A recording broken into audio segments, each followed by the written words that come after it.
Welcome everybody to this week's Skwawk Talk on Socialist Telly. We've got a very good panel for you tonight, and even better if one of our new panelists can get to join in with us. I'm delighted to welcome Andrea and Mogamat Redouane from Labour Black Socialists, who are going to talk with us on a number of different issues tonight, and the Socialist Telly stalwart of us that Brent Poland, who is also going to join in the conversation about the environmental stuff that's going on in his area and how that typifies what the Tories are doing around the country, but also the issues of local elections and the issues that campaigners for not just the Labour Party but other parties are facing around the country in the current climate and the current political landscape. Folks, welcome. Thank you for joining us. We'll just remind everybody, do subscribe on the various social media channels and remember to hit the notification bell to make sure that you get notified of the Socialist Telly content as it comes out. And if you want to take part in the conversation tonight, you can do so through the comments under the program as it's going out on the different social media channels, which are Facebook, Twitter and YouTube. Folks, welcome. Let's talk about local election campaigning for the time being, because I think everybody here is standing. Is that right for you, Mogamat, as well? Are you standing in your local area? No, brother, I don't stand for anything. You're like me. So you're the one person who isn't. And our final panelist, who should be on if she can get the tech to work, is the fantastic Alice Bennett, who is one of my relative neighbours here in the south end of Liverpool, and also a local election candidate for the Labour Party, and hopefully she'll be able to get through the technical problems and join us in the course of the programme.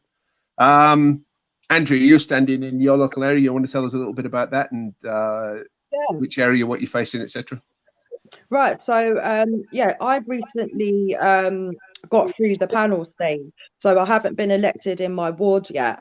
But I've been through the interview and, got through that stage.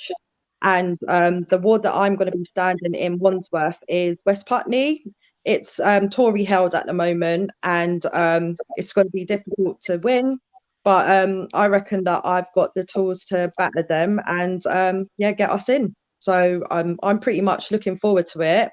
I've got a really good connection with the residents at the moment, and I'm pretty involved in, a lot of the things that go on in West Putney. So I recently did a marathon with the youth group, and we raised over £20,000. I've also been working with the homeless hotel as well in Putney, and we've had some West Putney residents join us in that as well. In terms of West Putney, it's a decent part of Wandsworth. I wish we had better councillors that actually engaged with residents. There's a lack of engagement where we are, and it's that bad that the residents actually thought that Labour were running the council. So we've literally got 3 Tory councillors, and one of them is actually the mayor of Wandsworth as well. And, there's literally nothing from them. You'll send them an email, you don't get anything back from them. One of them's also head of communities as well. And she don't do anything in our community. She's everywhere else, but in West Putney. It's absolutely ridiculous, man. So it is a marginal as well. So hopefully, if I get the backing and stuff, we can get the funding and actually win this thing, because we can actually take all 3 of them out. They're that bad, literally really, really bad. I'll give you an example. The Residents Association that I'm in, they invite the councillors to come. One of them turns up, and every single time he turns up, he gives them the card like it's the first time he's met them. It's like, what are you doing? These people already have your card. You don't answer your emails, but you're still doing the same things. It's just, there's no change. We've got a lot of fly tipping on the estates as well. So if you do come to Putney, you'll find that there's a lot of £1 million houses, and then they're one side, and then on the other side you've got the estates. which are literally the fly tips of Wandsworth. So, you know, there's a big difference. And obviously, in terms of like the community, there's a lack of engagement in terms of there's no community events, you know, so there's no opportunity for the community to actually get together and actually talk with each other. So, yeah, if I do get in, then there will be a lot of big changes in terms of, you know, bringing the community together and actually hearing the voices of the community. We've also got a high rate of EU residents here as well. And, you know, from the last election, there was a lack of engagement in terms of how they don't know that they can actually vote in local elections. So it was about educating them on that as well and informing them that they can actually vote in these elections and, you know, they can have their voices heard. So, yeah, that's pretty much it from West Putney. But I'm looking forward to it, and hopefully I get elected in the ward and can get out there and campaign and actually win the thing. And what kind of resources and support are you getting from the Labour Party then in the local area? Their existence. No, I'm joking. Yeah, I've had really good support from my ward. They're pretty much encouraging me to stand. All of the councillors have really. They've encouraged me. I also work closely with the housing speakers as well. They're a quality team. I like the housing speakers. So obviously with my work with the renters as well as the homelessness staff, like it's, you know, I'm engaging. And I'm also working with councillors on the education side of things, as I'm currently doing a campaign to decolonise the curriculum in Wandsworth. That's not going really well because the Tory councillors are more focused on the word decolonise and what it means rather than actually just adding some Black history onto the curriculum. So, you know, that's the issues that we face here in Wandsworth. The Tories have run for 40 years. This is a critical election. We need to actually get these people out, because if we don't get them out, we're never going to see the changes, and we're going to be stuck in a status quo, which is basically them wanting to keep it Thatcher, right? So it was Thatcher's favourite council. So yeah, they pretty much want to keep that tradition here and not get out of it. They really hate activist groups as well. They don't like the protesting, and they don't like fly postering and stuff like that. They really hate it. And rather than engage with the people in these groups, they would rather, you know, batter them in newspaper articles and stuff like that, just which isn't the way that you do things. But here we are. Like I said, we've got a Tory council. It's quite remarkable that you've got a Tory council, but people think it's run by Labour. I mean, how? I mean, apart from being unusual in London to have a Tory-run council at the moment. Then, yeah, I literally couldn't believe it. Like this come about from the low traffic neighbourhoods, because you know, they're a big thing in London at the moment, where you know, Sadiq had wanted to change you know, having low traffic neighborhoods so that we have a decrease in cars and have more people walking and cycling and stuff. And like, it was a good plan, but how the Tories implemented it, they did a botch job before the thing even started. And so the first 2 weeks of the trial, they didn't consult the residents beforehand that the trial was happening. So imagine waking up, seeing that your roads are blocked, not knowing what the hell is going on, and then you know, being told that you're going to be fined if you go down certain roads. The residents were incandescent, mate. They were literally incandescent. Sadiq got all of the heat. Do you know what I mean? Because of the way that it was put out in press, that it was Sadiq's idea and Sadiq wanted this, that, and the other. When in fact, Sadiq come with the idea and told the council to implement it. They've come with the botch job, and yeah, it was an absolute disaster. It didn't last in West Putney more than 2 weeks. It was gone. Like, the residents got together, organised, and did an online petition which got over 1,000, and then they got people on the ground as well and got 500 signatures on the ground as well to end it. It was ended. That was the only time our Tory councillors actually answered their emails. And yeah, it was literally ended. And yeah, residents came to me because I found out about it and went there to find out what was going on. And yeah, residents were like, this is Labour's fault. Labour run the council. I was like, mate, you've got 3 Tory councillors. I gave them the emails and said, go and email your councillors and tell them about your issues. This has got nothing to do with Labour. Labour does not run this ward. So they were all confused. And yeah, they got even angrier with the Tories for just sabotaging it. Yeah, Sadiq did get some heat on it, but then it calmed down when people actually realised that it was implemented by the council rather than Sadiq. But low traffic neighbourhoods will never come back to West Putney, unfortunately. It actually turned the debate into, you know, banning cyclists. Yeah, they've had similar problems in a few other boroughs in London that I'm aware of, and the key issue seems to have been lack of consultation and then lack of communication. So they're doing stuff, closing off streets and not warning people, not consult with the local businesses as to what impact it's going to have on them. There's actually, sorry, there's worse than that. A lot of the research, I did a podcast on clean air. I looked at the young schoolgirl, Elakisi, whose mum got the death certificate changed to say that air pollution was the cause of her death. And they were looking at the low traffic neighbourhoods. What they were finding out was, as a postcode lottery, is that the low traffic neighbourhoods in wealthier areas being closed off and shoving all the traffic onto the main thoroughfare. And the main thoroughfares, of course, are more working class and more ethnic minority. So you have a triple whammy. They were advising that children should walk their children to school via the back routes, because the main thoroughfare routes had all the traffic and all these SUVs and Chelsea tractors all coming out. And you think about rush hour traffic, you think about children walking to school, and you think about children's lungs. And it was not one of those indicators of poverty that the BAME community was getting hammered for that. And then you add in the factor in who's not causing the pollution, the people suffering from the pollution even more. So it was another example of NIMBYism of shove off our neighbourhood, shove the cars somewhere else. And the people who suffer the most vulnerable, who can't walk, the rents are lower in those areas. It's just another example of Tory policies just killing one group of people to satisfy the whims of others who've got more cultural capital to be able to close off those neighbourhoods. It's not fair, is it? Yeah, so that was the case in West Putney. So basically, I had done a campaign to get a crossing outside my daughter's school.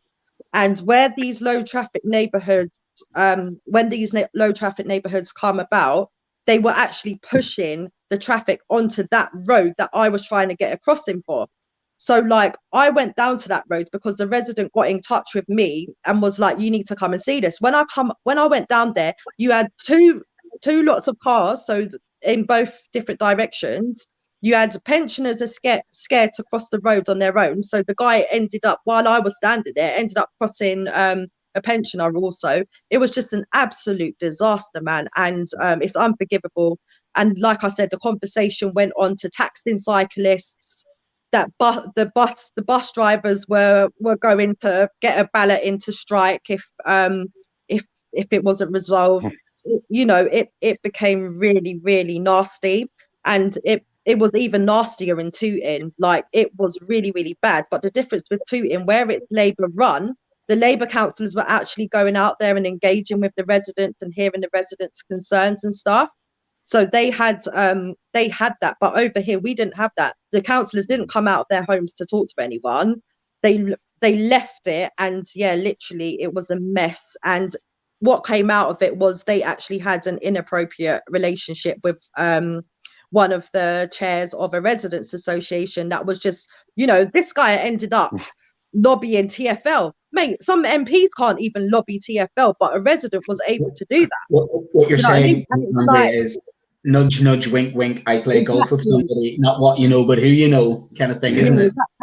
Yeah, and it got so bad where the residents had found out that it was to do with him. The focus went on to him rather than the councillors that had allowed this to happen. So the residents wanted to go and knock on his door and like cuss him out and things like that. And it really become nasty to the point that the poor guy actually had to resign from his role. And yeah, they've got a new chair now. But yeah, it's really, really shambolic how that came about. And yeah, down here, the Tory council just don't listen or engage with the residents like that. They're more focused on businesses and that side of things. Like if you're a business, then you're in luck. But yeah, if you're a resident, it's not happening down here, man.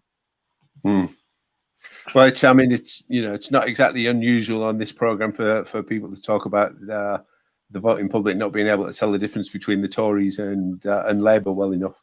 But we don't often mean it literally that they that they literally can't tell who's running their borough. But Brent, you were standing in the East Midlands for election for county council. That's right.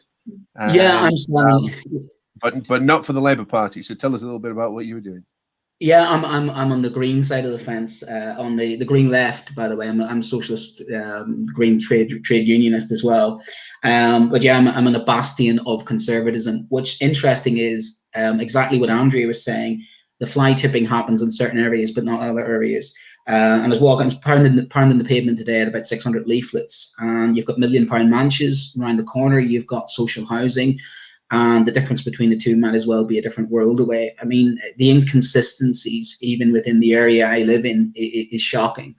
Child obesity is very high, and it went down to our local football pitch. And of course, the local football pitch is pretty much like trench warfare, because the local school, the children who go to the local school reflect more the local community, whereas the affluent parents send their children to private school. So the council's been sitting on that for about 30 or 40 years, and it's practically flooded. But what I find is that there's representation for certain individuals in this area, but not the whole lot. And one classic example of this is Greenbelt. So our county councillor is a parish councillor, borough councillor, and county councillor, and of course he's got a lot of connections. And he puts one hat on as a borough councillor, and he says, I'm going to vote to build on the Greenbelt. But of course, where does he build the Greenbelt? He and his Conservative council are going to build the Greenbelt in what they consider to be Labour, i.e. working class areas, which are already stretched for services, which are already have got stretched for schools and hospitals and everything else, but they're going to put it in a sliver of land, even though it's floodplain, in the two towns in the borough I'm in the East Midlands, away from the semi-rural leafy suburbs where they tend to vote blue. And what he's then done is he's put in his literature, in competition myself, I'll protect our Greenbelt. 2 weeks ago at his borough county meeting, he voted to not protect the Greenbelt. And then he puts in his literature, he's protecting the Greenbelt. So this is what you're up against. You're up against complete and utter NIMBYism and protecting his little castle. And what it says is class politics. It's disgusting, really. They don't represent the whole borough, but because he gets 2,000 votes every time, and the same 2,000 people, he protects the people. He protects his own individuals, and the rest of us aren't being represented. And that's the shock, and that's why I've stood, because I'm going to try and take him on and at least give it a go and highlight some of these issues. I probably won't win. I'm going from a standing start, but at least start the conversation in the local area that people can see there's an alternative and that they can be challenged. And at least if some of these issues get talked about, then we can start the process of trying to change in the area. But it's tough because, as Andrea was saying, you have the assumptions that people make. I mean, the most shocking thing is his leaflet has got more green stuff on it than mine. And it's complete and utter greenwash. Where they're going to do this, they're going to do this, they're going to do this. And it looks as if it's practically lifted from Jeremy Corbyn's last general election manifesto. I kid you not. I'm looking at this going, should I just swap leaflets? Can I just paint his leaflet green and say it's mine? And this is that they're typical at doing. They're typical at giving people the impression of certain things, like they're good on the economy, or they're good. The Tories are strong in law and order. Like heck, they're strong in law and order. You know what I mean? They couldn't organise a shindig in a bloody brewery. I'm strong in law and order. I'm a school teacher. Gavin Williamson couldn't. He's strong in law. Yeah, kids are really afraid. I'd give Gavin 5 minutes in my school before the kids absolutely destroy him. And he can get his little red book and his nip out all he wants, but he's got no chance whatsoever. And as for Patel, that's just all a show, really. That's all a sham. So they're a joke. They really are. But the problem is the illusion that we have to shatter, isn't it? And the illusion that they have the divine right to rule, and the arrogance of some of the conservatives in our area is it's disgusting. So that's what I'm trying to challenge, and that's why I'm going to try and hopefully ruffle a few feathers.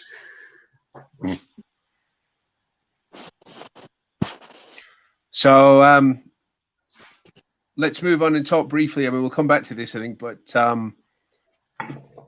we were chatting a little bit before the program, and Mogamat told me. So one of the development today has been that the Labour Black Socialists group, which two of our panelists here are members of, has formally endorsed Howard Beckett in the Unite General Secretary contest. And Howard is a current Assistant General Secretary of the Union, with a lot of responsibility for their political and legal stuff, but also for big industrial disputes on behalf of the union. And do you two guys want to tell us a little bit about what's going on? First of all, why you decided that you were going to back Howard Beckett, but also, Mogamat, you said that it had stirred up a hornet's nest when the announcement went out that LBS had decided to do that.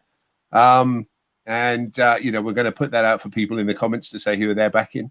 If they want to, we'll flash those up on the screen, regardless who they say they're going to back. But tell us a little bit first about why you decided to back him, and then what the reaction has been with some of the mud slinging and the angry hornets buzzing around. My sister can start this. Yeah. Well. Yeah. So what happened was yesterday we had our meeting, and on the agenda we had the Unite General Secretary nominations. So what we did was we put up all three to be nominated, and we spoke about all three as well. To be brutally honest with you, the other two candidates, Steve Turner and Sharon Graham, were not known to many of our members, to be honest. And, you know, some of our members have been in Unite for 30 years and didn't know these two people. So, yeah, we obviously discussed, you know, their roles that they played in the union. So in terms of Sharon Graham, her work for the workers, she's currently obviously doing the campaign for Amazon as well. And she, you know, credit where it's due, she's a brilliant organizer. As well as Steve, he's good at organizing as well. And he's pretty much focused on austerity. Some people weren't happy with his record on international stuff. But, you know, we gave the members an opportunity to speak about their thoughts on each of the candidates. And we had quite a healthy debate on it, to be honest. You know, it came to the vote, and 16 members were in the vote. And the results were that Howard got 13 of the votes, and Sharon and Steve didn't get any votes, and there was also 3 abstentions as well. So yeah, that was pretty much the gist of what we did and how we came about it. And obviously now that Howard's came out the winner of this, we fully endorse him. Some of us are actually currently working on his campaign as well. And yeah, we're happy to endorse him. We think that he's the right person to be the General Secretary of Unite. His record on anti-racism is just outstanding. We believe that he's the right person to organise for the workers as well. And we also believe that he can take the union to better places than what it is now. We feel that his priorities are right, and he's always accessible to us as well in terms of engagement and hearing our concerns as Black members of the union, and obviously the Labour Party as well. And of course, he's been really supportive. You know, he was the first person to listen to us about the issues with racism in the party. He's interviewed us and took our concerns really, really seriously, you know, and he's been a constant support ever since then. I'm seeing him all over the place now. So, yeah, we're happy with the result. And we're going to fully back him and work on his campaign and ensure that he becomes General Secretary of Unite. Talk about what's your recollections on that discussion and who pitched in. I mean, give us, if you can, as well, a bit of a summary of some of the arguments that were going on as people were making their particular points and pitches. My sister was, I couldn't improve on that, even if I tried, because she's correct. I find it strange that the people who are opposed to the Labour Black Socialist position appeared to have significant information about how we came to our decision. They were attacking. I found at least one person on Skwawk Box today talking about the ins and outs of how we came to that decision. That is fine, because we made an informed decision. Labour Black Socialists is not, we back Howard Beckett for his integrity, his honesty, his decency, his moral consistency, and his courage. Because there are very few people in the trade union movement or the Labour Party who speak truth to power that consistently. So he stood out on that basis. We looked at other candidates for the sake of being a decent campaigner. I won't mention their names, but we notice one of them in December 2020 pushed Keir Starmer to support Boris Johnson's Brexit bill, with the merits and demerits thereof is not for now. But he did not say we must study the bill. And guess what? You see, Northern Ireland today, it is burning because people approved a bill which the parliamentarians did not do their democratic responsibility of holding the government to account. And the one candidate pushed the Labour Party leadership in that direction. In another case, we see Howard Beckett is for peace, not war. This one candidate, whom I shall not name to be a decent campaigner, chose to say we must ramp up the pressure against a country in the Middle East that is experiencing the worst sanction in a Trumpian way, the worst sanctions in the history of sanctions. How much more? That same country today cannot even buy vaccines because of sanctions. Now, we say this, brother or sister, I keep it open. What is this internationalism? What kind of socialism is this that punishes people in the global south? And we had these debates, and it was awkward debates that we had. And we then looked at Howard's record. Skwawk Box article gives the whole shebang. If we had time, I could go with it, my brother, but we don't necessarily have to do that. People can read the article, because we must give Skwawk Box also a bit of advertisement here, because they do good work. And we know that there were people in government who were trying to shut down Skwawk Box. So every time when we are on other alternative media, we speak about Skwawk Box, because every time we remind people they speak the truth, or at least we say truth with a lowercase t, not capital T, in order to defend the alternative media like yourself, Novara Media, Red Revolution, Skwawk Box. And it is an informed decision that we had taken, and we are prepared to.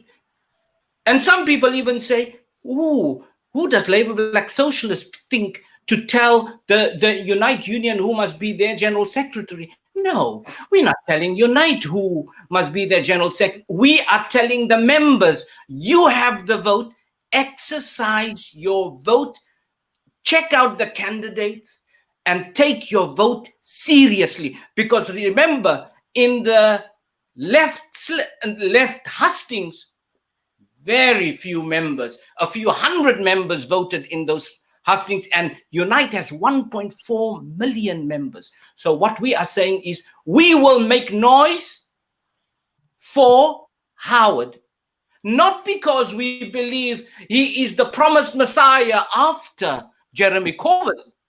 Of course not. He's got a more, even Jeremy Corbyn had a more modest ambition.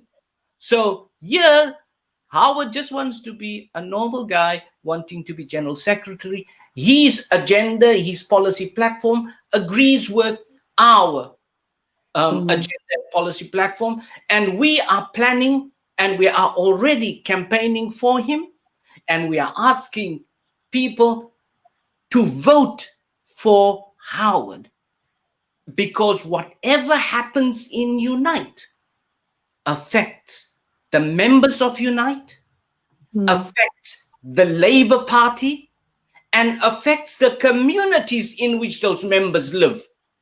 So anyone who wants to tell Labour Black Socialists, who are you to campaign for everything that happens in Unite affects us, and therefore we have the right to campaign for a candidate that we have studied, a candidate that we trust, and a candidate that we shall hold to account. Because we're in the campaign, but we're also pushing the campaign. We're not dogmatic supporters, we're Labour Black Socialists. I think that's maybe my answer. Well, let me play devil's advocate then for a minute. And Brent, I want to bring you in on this. I know you're in the NUT and a teacher, so not directly relevant. So I don't know how much attention you're paying to this from the outside of the party and that particular union. But you know, I think one of the things that's defined Howard Beckett's approach, in contrast to that of other candidates who are standing or trying to stand, has been the his more confrontational approach with the Labour Party. I mean, he's been very outspoken on Labour's failures on anti-black racism. He's been very outspoken on, the coziness and lack of opposition that's been seen from the leadership towards the Tories sometimes. He's spoken out on the the recent racism on the Gypsy Roma travellers by the Labour Party and the Tory government, etc. And his opponents have attacked him on that, claiming that he, the union doesn't want a general secretary who's that political. Now, I have my own view on that. I'm not going to say what it is, but give us your thoughts. Does Unite and do other unions need leadership that is prepared to be political and confrontational? I can tell you the outsider first. Yeah, well, as an outsider, I mean, I'm confrontational. I don't think appeasement makes the aggressor stronger. The irony of that quote comes from actually none other than Churchill himself. I never appease people who are bullies, and the sooner you appease people who are bullies, then the only way to meet them is meet them head on, and that's the only way they get respect is to get in their faces. And I can say that the NEU, that's one of the reasons I became an NUT rep a long time ago, is that I chose the more, I don't say the word militant because that's become a poisoned word. The more confrontational, aggressive, the more the people stand up for each other. I mean, go back to a point earlier on. My parents are civil rights marchers from the 60s and 70s. They were shot at, they were beaten, they were hitting down, and here I am standing in for an election. And I never had a prouder day at the general election when I took my daughter into the voting booth and I put my name next to, and I looked at my daughter. And then I rang my mother up straight away and said, "That one's for you, Ma. That was what you were protesting against." And I make no apologies for my leftward leaningness. I make no apologies whatsoever. People can't like myself, then tough. I will speak my mind. And if you get a general secretary that stand up for the right thing, speak their mind, and do what's right for the people, then that's the general secretary that you should have. We were lucky that the NEU has had two excellent secretaries who have, despite the right-wing media absolutely going after them personally, I will not. They went after the two of them personally, Cycling Kev and Mary Boosted, and they did. And they stood their ground, and at every turn, they were proven correct. And I have a cautionary tale for anybody who's wavering on this. We are going to need our unions in the next couple of years, because as this 80-seat majority Tory government, they are going to come at us. They're going to hire and fire. You see that with British Gas. You see that with all. They're going to hire and fire. They're going to automate. That's the other thing that's coming as well, as automation. And some companies will use a COVID excuse just to lay people off left, right, and centre, and then offshore. We need a strong union presence. I have the pleasure of teaching a history curriculum and Andrea making sure that the Black history curriculum is in there, not just as a token gesture, but also making sure that history is taught from an objective point of view, looking at both sides of it and all sides of it. And one of the things that is in my syllabus is the trade union movement. And it always leads to questions from children of like, how did the trade union movement start? Well, workers' rights. I'm proud to teach about Peterloo, how those people were taken down by their own troops. I'm proud to teach about the Pentridge uprising and about the Nottingham and Bristol riots of 1832 and how people had to fight tooth and nail for every scrap of rights that we have. And the thing that worries me and the thing that gives me sleepless nights is all those hard-gotten gains, all those hard-won gains are slowly being stripped away. And the word union has now become, Thatcher had done that. She'd made the unions demonized, and yet unions are like the insurance policy. You just hope you don't need it. But when your house burns down, your insurance policy is there. And the amount of times I get people come to me saying, why am I paying out 200 quid a year for a union? And then a couple of weeks later, when the complaint's made, they're coming to me going, hello, hiya, that's why you pay for us. And a strong union is a strong democracy. So if you can get the strongest candidate, and that's from an outsider point of view, then the strongest candidate is the one that will stand up for the people in the union, and that would be my recommendation. The strongest, the best candidate. Thank you. Andrea, let me bring you in on that now. Yeah, I agree with Brent, to be honest. I want someone that is going to be confrontational and stand up for workers and stand up for the communities and, stand up to anti-Black racism and the other racisms as well. I want my leader to be confrontational. It's all good being an organizer and, getting yourself out there and involved in the worker side of things. But we also need to think about the communities. And I just feel that, with Howard attending protests and being within the community, I just feel that he's the best person to take us further as a Unite member. I'm in the housing workers branch, and there's 16,000 of us. Our sector is an absolute hot mess. Like, you've got people being ripped off work, you've got people being bullied and harassed at work, you've got people not being paid for sleep-ins now. I don't need somebody that's going to be holding Keir Starmer's hand and saying, there now, let's all think and buy art. I don't need that. I need someone that's going to hold him to account if he's not pulling his weight in terms of getting our rights sorted out. Do you know what I mean? What's the point of us being here if we're not having somebody that's going to represent us 100%? I don't need someone half-hearted representing me, man. And I'm not going to be working or campaigning for someone that half represents me. I'm just not. I don't have the time for it anymore. We deserve better as members. And at the end of the day, I just feel that Howard is the best one for us, and he's the one to take us further, into the communities and stuff. He wants to engage with the communities. He wants to make workers' rights better. So that's what we need. And I just feel that out of all of the candidates, he's the one that's rising up to the occasion at the moment. There's so much going on, in the Labour Party, in the communities, in the workplace, and he's there and he's calling it all out. And that's what we need at the moment. Welcome, Matt. Yes, my brother. There are some people who are saying that Howard will make a good general secretary of the Labour Party, but he's not a good general secretary for Unite Union. I ask myself, I've been around the block a bit. I don't even know where these people come with this logic.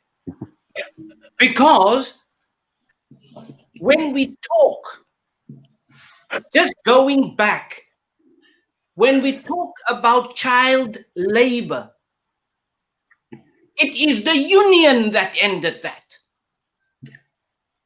And the union changed the conditions at work and therefore changed the quality of family life and gave children who are not members of the union, gave those children a chance down the line to go to university because of the union. When our brother said, people say, why do I pay for the union? When you're in trouble, the union gives you the advice. And often you get discounted services from the union for your family. There is Howard is saying that we cannot allow these people who want to have a workerist orientation in the trade union to win, because the link between the workplace, what happens in Westminster and local government and in our communities, those links are inalienable in his worldview, and quite correctly so. We have people who he fights for people because that's his job.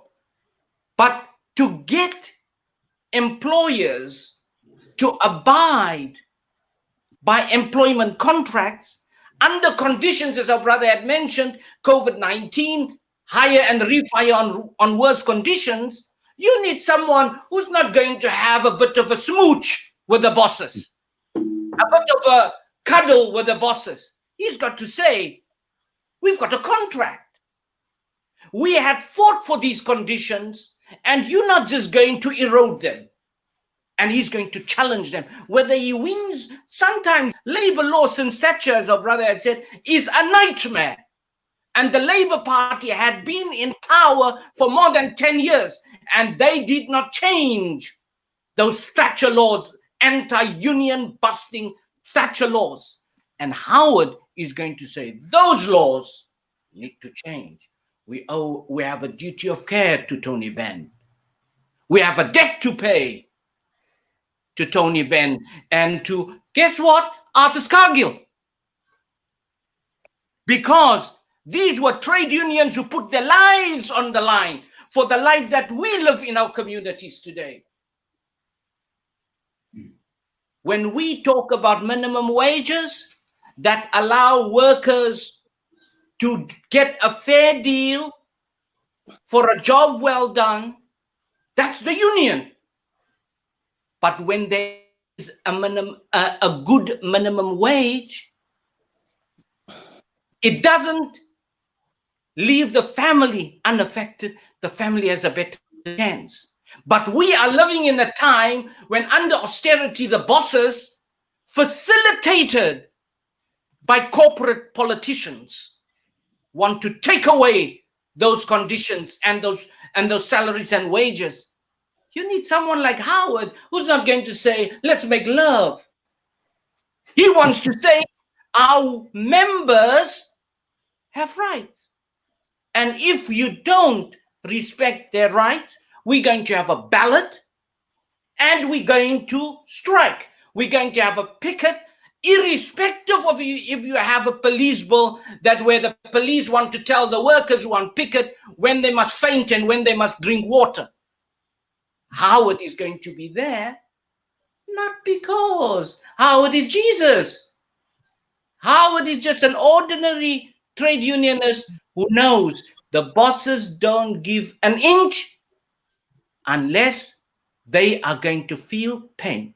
And that's why you cannot have someone who's going to have a bit of a laugh and gin and tonic with the bosses. It's not going to work like that. When you have that, you're done.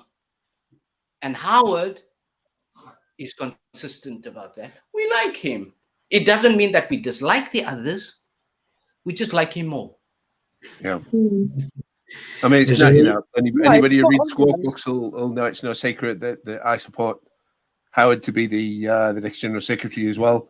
And that's entirely because I think he's the best person for the job. But, there are a couple of things to point out from my perspective on this, I think, is that one, as soon as the news went out today, and in fact before this as well, but, even more so as it was the news went out today about Labour-backed socialists back in Howard Beckett, there were a number of smears that started to get circulated. And I mean, one of them that's been doing the rounds recently, and this shows you the level, and this is from the left, supporters of left candidates, other left candidates, not it's not only the right wing, but, it's the kind of smears that you'd expect from the right wing, you wouldn't expect from lefties.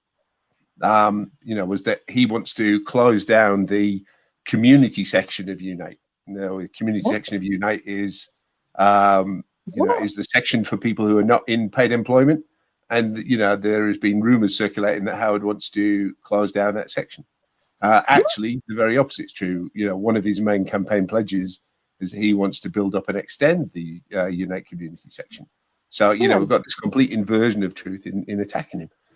The other thing I think that's really important is that, issues like hire and refire, issues like trying to drive down the terms and conditions of wages is not something that's exclusively limited to the Tories. That has been done by Labour councils in recent months as well.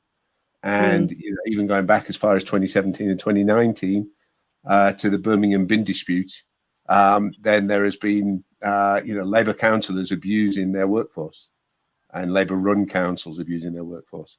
And if you haven't got a leader of the union who is prepared to stick up to the Labour Party as well and call them out when it's needed, then, the workers are going to suffer and the members of the union are going to suffer. And that's the primary responsibility. And if you're not taking care of that kind of wider political aspect, you're not properly taking care of your responsibilities within the union.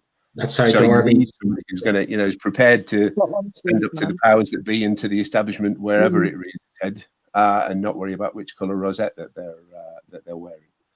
And I think that's been, it's been quite an education to see the tactics that people have stooped to from all parts of the movement, who don't want to see Howard Beckett be the next General Secretary of the Union. And, for whatever kind of spin people try to put on it, that's really the reason why we need him in that job. And, I'll point out there, Mogamat, I don't know if you saw the little comment that popped up. You've made a fan, at least one fan, Mogamat for Prime Minister. Legend, it says on there. So, and people agreeing 100%. I'm not running for anything. Maybe you should get up there. That's what always makes a better person. Is the person not wanting it? It's the person who usually is the people that want it is the ones that we worry about, isn't it? It's the people that don't want it reluctantly that sort of turn out to be the best candidates because they've got no ulterior motive. Yeah, and the other thing, we'll round off this bit of the discussion. The other thing I'd say about the Howard Beckett is in his role. One thing I've noticed with him, having worked with him on a few things, is that as soon as there's a win, Howard's instinct is to give the credit to the guys on the front line, the picket, to the local workers, and he doesn't want to take the limelight from them. That's not necessarily, the easiest way to win a campaign, because, if you're trying to give credit to other people and not claim it. But, I will say that, Howard is very eager to make sure that the people who are doing the frontline work, which is sometimes him, but, he wants the ordinary shop floor people to get the credit for the industrial wins, and he doesn't push his own face out there in front of it. That is that's a laudable characteristic from my point of view in somebody that runs a union who genuinely has the members' interests at heart. So, that has a lot to do with why I back him in that role. Let's move on, and it does kind of link in, because I know that the environment was one of the reasons that was mentioned in the Labour Black Socialist statement as to why they're supporting Howard Beckett for the union. But Brent, you've got some particular issues going on in the East Midlands that give a bit of an idea about what's going on across the country in terms of the way the Tories are showing contempt for the environment and for the processes that are supposed to protect it. I'll try and be succinct. Basic gist of it is that they're cowboys. They're absolute cowboy builders. Everything, their infrastructure, the way that they are handling themselves now, they're running roughshod over any laws, bylaws, environmental laws. And Grant Shapps has been caught out in it because he went on ahead and authorised the extension to the A38 in Derby, and he did it unlawfully. It was a court case. And he was proven to have acted unlawfully because he hadn't taken into consideration climate targets. And no mainstream media picked that up. The Biased Broadcasting Corporation, no, not a bit.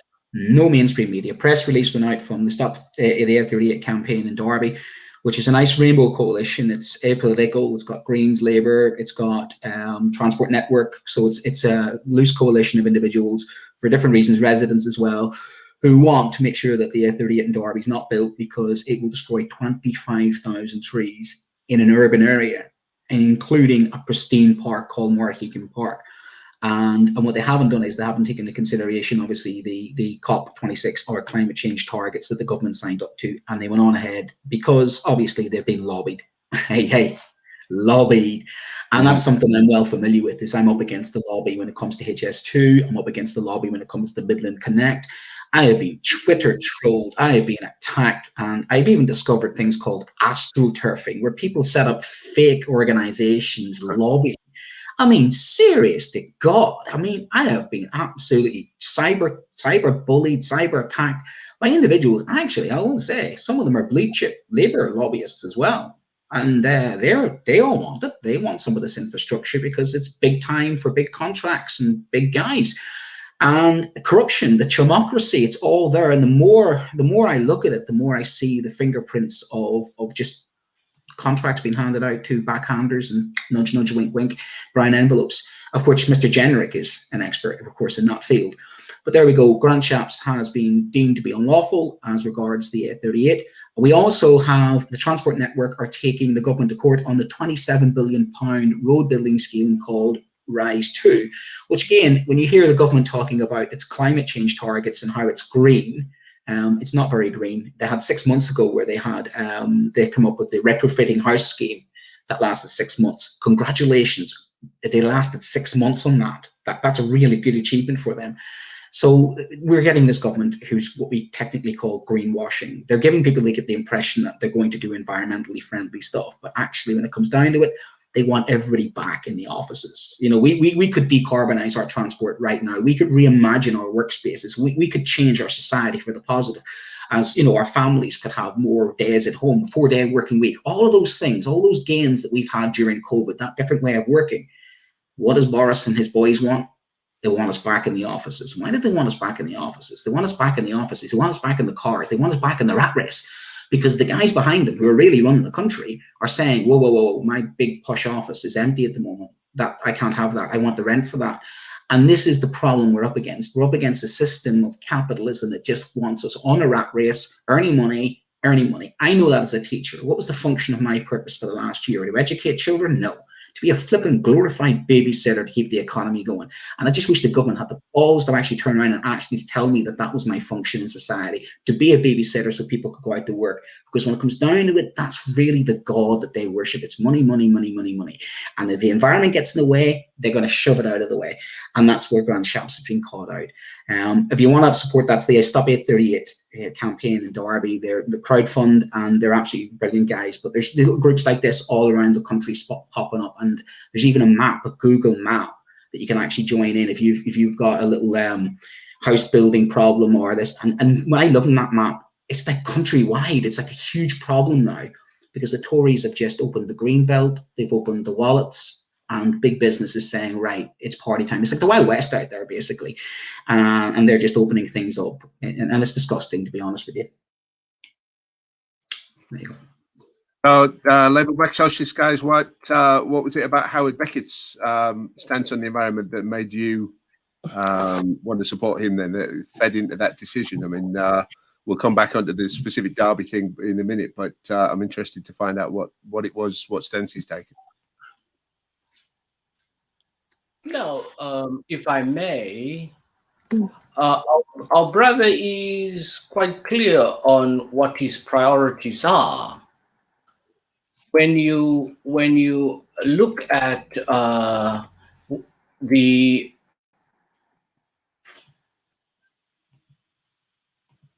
fact that the UK is struggling, the country that is hosting a conference within weeks, I'm now being hyperbolically hyperbolic in this case, within weeks, they're actually messing around with climate change and the environmental catastrophe linked to nuclear war. I mean, everyone wants to press the button. You even had Labour candidates scrambling to prove their credentials that I am prepared to press the button. Not thinking that one button, all of us are gone. Environment, gone. As far as climate change is concerned, the important thing is, it is not an issue out there. There are workers in Unite in sectors that are affected by the considerations of having to reduce the carbon footprint of the UK. Howard is interested in those workers because if the union does not push on those issues, those workers will be out of work. The bosses will shut down their businesses and they will get a transition package from the government, which they always do, but the workers will be left high and dry. Look at the steel workers. What happens to them? So Howard wants to address those workers that are in industries that necessarily have to transition, and to make sure that the union is involved in the discussions and that the workers is helped with transition processes. But there's also the preparation for a green reboot of the economy. And our task in Labour Black Socialists is also, and this is where those who think that we're looking for the Messiah, we're going to disappoint them, because we want to push Howard Beckett in the direction of a serious affair, because this climate thing, this atmosphere thing affects Black people in this country disproportionately. If you look at where Black people live, and I say Black people because I highlight the condition of Black people in order to point out the majority of people who are affected by this catastrophe are white people. So you go into the areas, in the urban areas that are such a mess with all these avoidable medical conditions. Who lives there? Black workers and their families in these toxic places. And that is where we intend to push Howard Beckett's campaign in the union into a more radical agenda. But we've got a brother who is prepared to listen. You cannot have, when you are faced with the possible extinction of the human species by our own hands, you cannot have a trade union leader who drinks gin and tonic with the bosses making a deal about the environment. Those Black people in those toxic environments, those toxic communities, they will have no one to look out for them. And our plan is to say, our brother Howard, we need to have some serious discussions about this. And guess what? He has a track record to show that he is going to listen. But the other candidates, when the current hostile leadership of the Labour Party, and I'm being kind to them, when they embrace candidates in the General Secretary election, no one says, who is Keir Starmer to embrace a Unite candidate as his preferred General Secretary? But when the Labour Black Socialists come along and say, in terms of the environment, we need a candidate who will listen about the condition of Black people who are disproportionately affected, and we need a candidate who will listen. He has shown. But when we do that, people say, who are you to say? But when Keir Starmer and others do it, corporate socialists, what a contradiction. Corporate socialists embrace candidates in the Labour Party, in the Unite General Secretary campaign, and then they are fine. They've got the right. What is this? Howard Beckett on the environment has solid policies, and Unite members will be and are being affected. And our plans is, as Labour Black Socialists, as activists for the long term, we're going to push the brother. It's not saying that everything that he has said is already worked out. The days of further revelation from heaven are gone. We now are working on the meanings of life together with him, and we need a General Secretary who will listen. He has shown he will listen. And the other people who are angry at us, we will say the British tradition is have a cup of tea and maybe temperatures will be down. Welcome back. I'm going to give the last few minutes to Brent now, because he's kept his peace much more than I know he normally does in this program, and I appreciate that. But, tell us a little bit more in specific then about, not just in the East Midlands, but around the country. What are we seeing from the Conservatives, and what can people do in practical terms to actually help to protect the environment and help, at least ensure that proper process is followed in terms of how these things are supposed to be done? Well, legal, use the law. Transport Network have taken the government to court on this.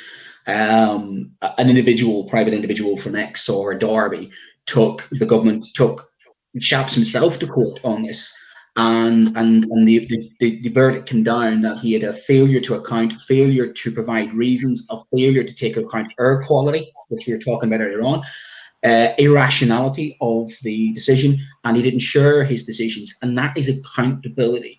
What I'd say to private individuals is democracy needs citizens to actually take account. We need to keep an eye on this government, and I mean we really need to keep an eye on this government, because we can't bank upon its own party doing that, because that party's been purged, and what's been replaced is basically sycophantish sort of stooges, because you get a small Tory rebellion, but that's a handful now. So they're nodding dogs, and they will do what they're told. And we can see that local, borough, county level, at every level, you cannot rely upon any rebellious MP standing against. And as I say, we cannot rely upon the opposition at the moment to be opposition. This has come from a rainbow coalition of individuals who've had the courage to actually take the government to court, to use the law, and those laws are still there. I think people forget that British law is a very ancient thing, from Magna Carta right through. We have got right to light, right to this, right to that. And I think if people realize the law is such a powerful tool, it's the one thing that gives me hope in all of this, is that they may have the BBC as poodles. They may have certain aspects of society under control, a bit like a fascist takeover. And we're not there yet, because they haven't been able. We saw that with Brexit, for instance, with the lady took him to court. The courts are still, thankfully, independent adjudicators. And on this occasion, they were taken to court, the Conservative government, and the minister was found to be unlawful. And that is the way forward. The way forward is to use every scrap of rights, and be that a union, be that law, be that bylaws, ancient laws, whatever you can get your hands on, to fight inappropriate development, building on your green belt. Organize, get motivated, and I would say people power, because it is the Gandhi way, isn't it? It is the way of the Dr. King. It's the way that we've always known how to fight. If we don't have political power, in the end of the day, we can get political power, but if we can't, we the people can stand up against this government. And I think out of all the times, we the people are going to need to stand up to them, because if not, they are going to run roughshod, and they're going to get away with it. So my message to everybody out there, whatever it is you're fighting for, organize, get together. And Andrew, you said it earlier on. You hit the nail on the head earlier on when you said they really don't like to see an interest group or an action group. And to tell you what they really don't like is they really don't like when people come together. I sit with people of all different, because that's why I call it a rainbow coalition. And it's interesting, you've got things in common, and you realize the barriers come down, and you talk to people who've got things that you share with. As regards the environment, we all breathe the same air, we all drink the same water. Well, not if you live in Flint, Michigan, you don't, but that's another matter. And we all are in this planet. But at the same time, we've all got to, at some stage, get on with each other and compromise. As said earlier on, I grew up in the cauldron of divisional politics. What breaks my heart, what really breaks my heart, being 19 years in England, is the them and us. I grew up with them and us. I didn't think for a second that the them and us would follow me over here, that the them and us would follow us over here, that we now have a society that's been divided. And that's what they're going to try and do. They're going to try and set people against each other and divide us. Whereas if we come together, put aside our differences in some things, and then say, look, for the good of this community. So as it was proved by the F38 campaign in Derby, get together with different groups of people, sit down and say, how can we stop this government, and use the law and organize. That's my advice. Very good. And just on the communication point, then, how can people spread awareness so you end up with more people banding together and taking collective action? What's the best steps to take on that? Well, social media is fantastic for that, isn't it? Social media's got its detractions as well, but social media has been fantastic. I mean, the amount of Zoom calls, the amount of times that you can just reach out to your Facebook groups. I've seen little groups popping up. I've got about 7 or 8 of them to go. The latest one is the Residents Against the Freeport in the East Midlands.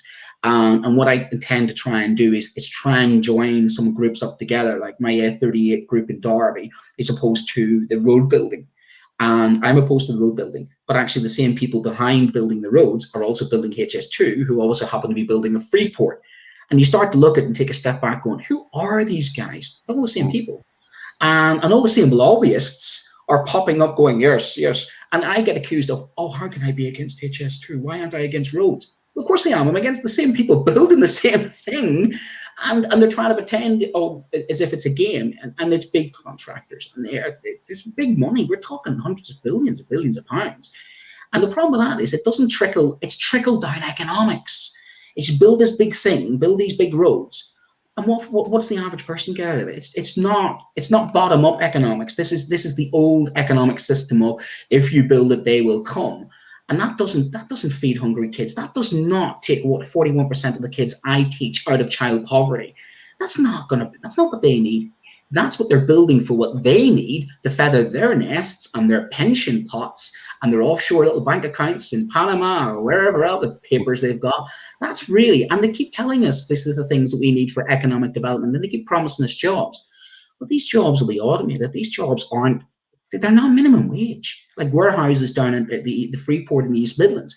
What kind of jobs are they going to be? They're going to be minimum wage jobs. And again, they're not going to be union jobs either. They're going to be jobs where they take people on and they fire them and you don't have a job for life. So we need a better economy that works from the bottom up, not the top down. And all the Conservative government is doing and all this build back better isn't really for us. It's for them, their interests, their lobbyists, and we only are seeing the tip of the iceberg.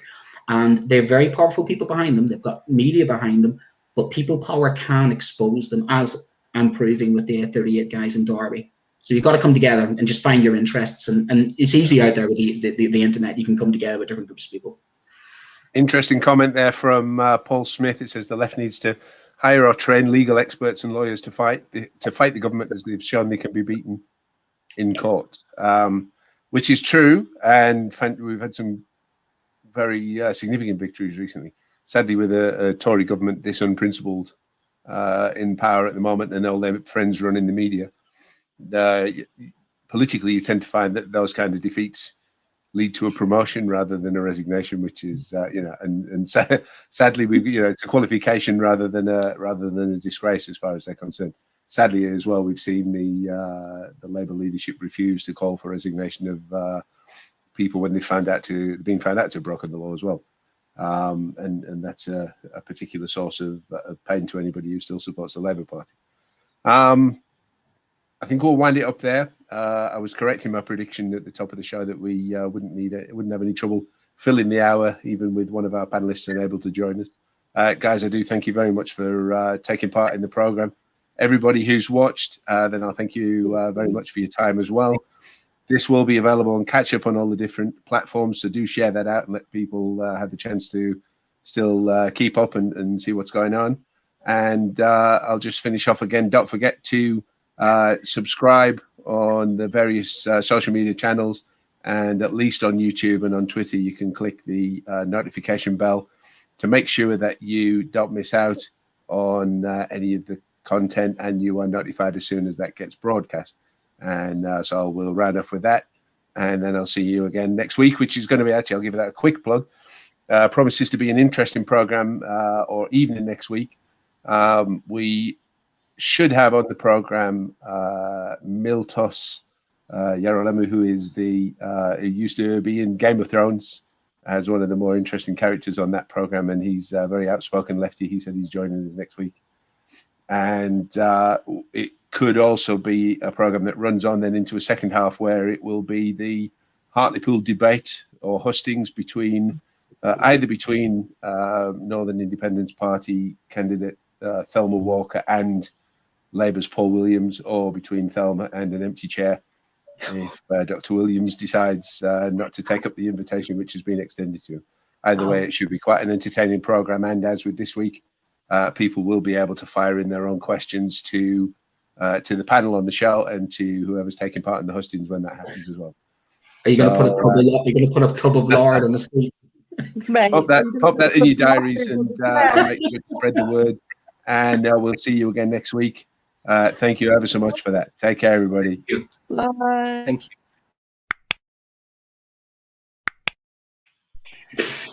you.